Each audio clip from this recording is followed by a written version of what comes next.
Hello guys, welcome to my channel. Today we are going to see how to fix MCUINCNT.EXE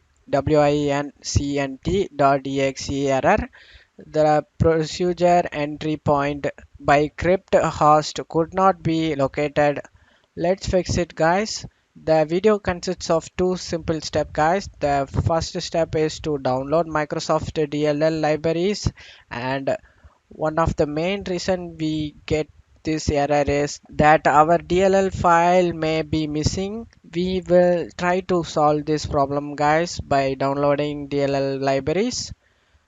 These are the two programs. Download the necessary DLL for our computer.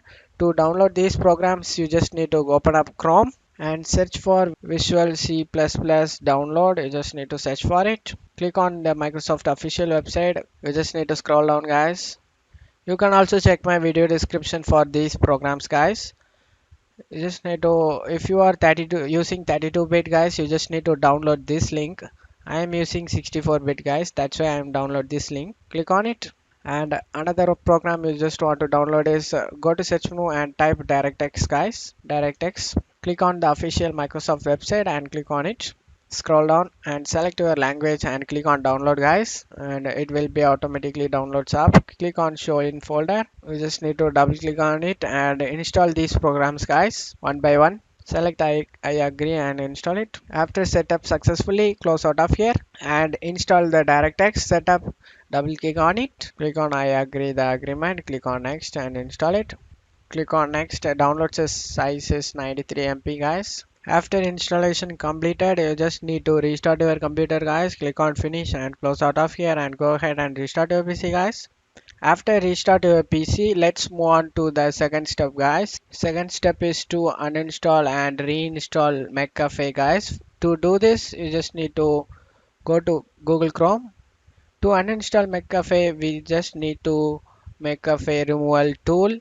To download it, go to the website, and you can also check my video description for the download link. In my PC, I will download the tool guys. McAfee uninstall tool. Click on the McAfee website, official website. You just need to scroll down and select in here option 2 guys. Remove using the McAfee customer product removal tool, MCPR. Scroll down. Here is option guys. Download the MCPR tool. Click on it and it will be automatically downloads up. Click on it and click on open it and install it guys. Click on yes, click on next, click on I agree and select next, and in here you just need to type it. Preparing uninstallation. Now we have uninstalled McAfee from our computer guys. We just need to restart our PC. Click on restart and restart it guys. Before we download it again, we just need to restart our computer guys. If we try to install the program without restarting our computer, we may encounter a problem during the installation guys. After restart our computer, go to the McAfee website, click on it. You just need to click on login and click on sign in guys. After signing into the McAfee website, click on this icon and select my account, and you just need to scroll down guys. Select the downloads. In here you just need to download it guys. After getting download done, go ahead and install it guys. Installation will be take some time. After installation, hopefully your problem will be resolved guys. And that's it for today's video guys. Give me a like and subscribe. Thank you.